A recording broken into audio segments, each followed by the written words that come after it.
দুর্নীতিবাজদের নিয়ে সংসদ অধিবেশন করলে চলবে না।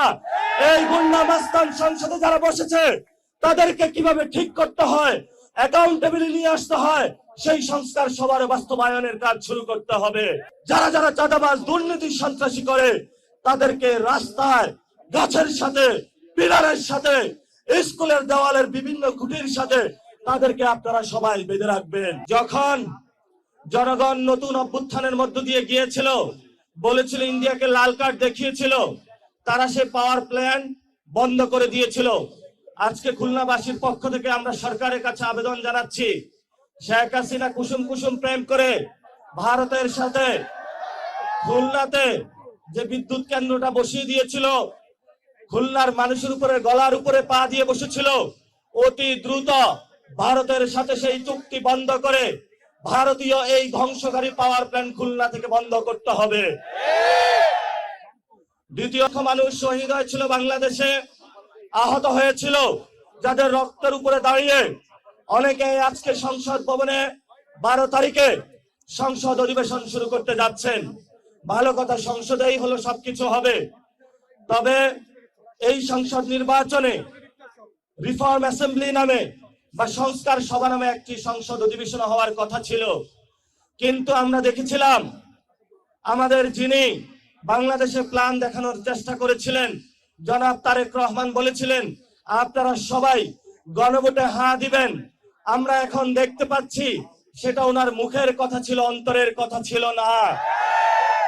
এর জন্য আমরা সরকারকে এখনো বলবো, সময় আছে, দ্রুত গতিতে সংস্কার সভা বাস্তবায়নের উদ্যোগ নিন, না হলে 12 তারিখে আমরা সংসদ ভবনের সামনে যাব।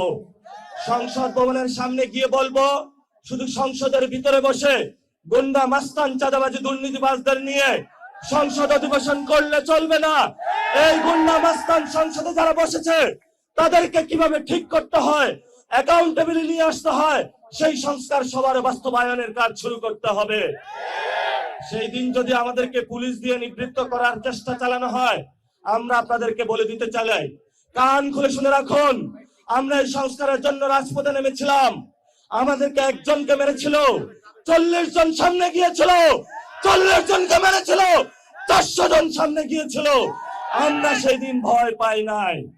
তাকে ভয় দেখান, মামলা হামলা করে ভয় দেখান। সেই সময় আমি যখন ক্যাম্পাসে ছিলাম, ন্যাশনালিস্ট ফোর্সের কাউকে দেখি নাই।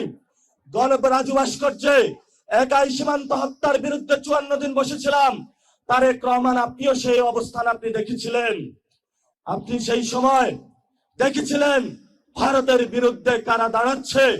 আপনারা যখন বিদেশে ছিলেন, জেলের মধ্যে ছিলেন, আমরা ক্যাম্পাস আন্দোলন করেছিলাম, আপনাদের পক্ষে দাঁড়িয়েছিলাম। আপনারা তখন মুসলিম ছিলেন, কিন্তু এখন যদি জালেম হিসেবে আবির্ভূত হন, আমরা কোন জালেমকে ছাড় দেওয়ার পক্ষপাতী নই। এখানে বাংলাদেশে অনেক জায়গায় অনেকে সমঝোতার নামে ইনিয়ে বিনিয়ে চাঁদাবাজকে স্বীকৃতি দেওয়ার চেষ্টা চালাচ্ছে। খুলনাতেও শুনেছি হোটেলগুলোতে চাঁদাবাজি হচ্ছে, বাস স্টেশনে চাঁদাবাজি হচ্ছে, বিভিন্ন জায়গায় চাঁদাবাজি হচ্ছে। ভদ্রতার মুখোশ পরে অনেক কেন্দ্রীয় নেতা খুলনাতে চাঁদাবাজি করছেন, আমরা তাদেরকে নামও জানি, চিনি। আমরা আপনাদেরকে হুঁশিয়ার করে বলে দিতে চাই, লাস্ট টাইমে ভদ্র সাজবেন না। যে আকাম কুকাম করেছেন সেটা হলো বন্ধ করতে হবে। এবং আমরা স্পষ্ট বলেছি, আমরা কারো বিরোধী নই। আমি সেই দিন গণ অভ্যুত্থানের পরে সরকার কিভাবে গঠন হবে, আমি তারেক রহমানের কাছে সেই রেফাত ভাইয়ের নাম প্রস্তাব করেছিলাম, চিফ জাস্টিসের। উনি আমাকে একটা কথা বলেছিল, তুমি উনাকে খুঁজে পেয়েছো কই? আমি রিফাত ভাইকে খোঁজার জন্য সেই বাড্ডার অলিগলিতে বেরিয়েছিলাম, যেই কোনো সময় মৃত্যুর মুখে প্রস্তুত হতে পারতাম, কিন্তু আমরা সেই রিস্কটা নিয়েছিলাম।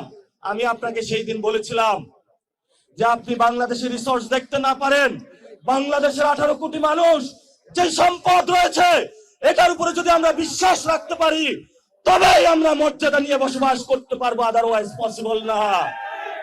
আমাদের দিল্লি দরকার নাই, আমাদের ঢাকা আছে, যেই ঢাকাকে শক্তিশালী করে একটা সময় ভারতবর্ষে নতুন কিছু সূচিত হয়েছিল, এটা আমাদের ভুলে গেলে চলবে না।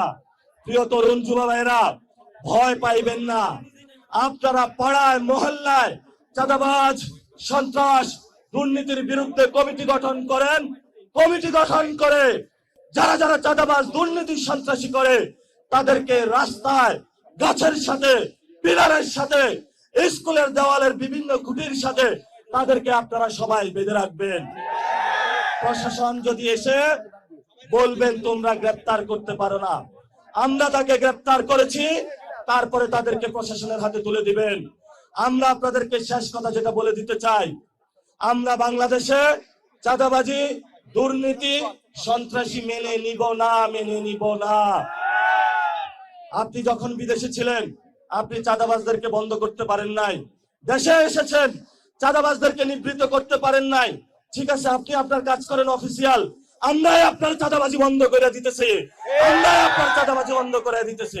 সমস্যা নাই, নতুন বাংলাদেশ গঠন হবে।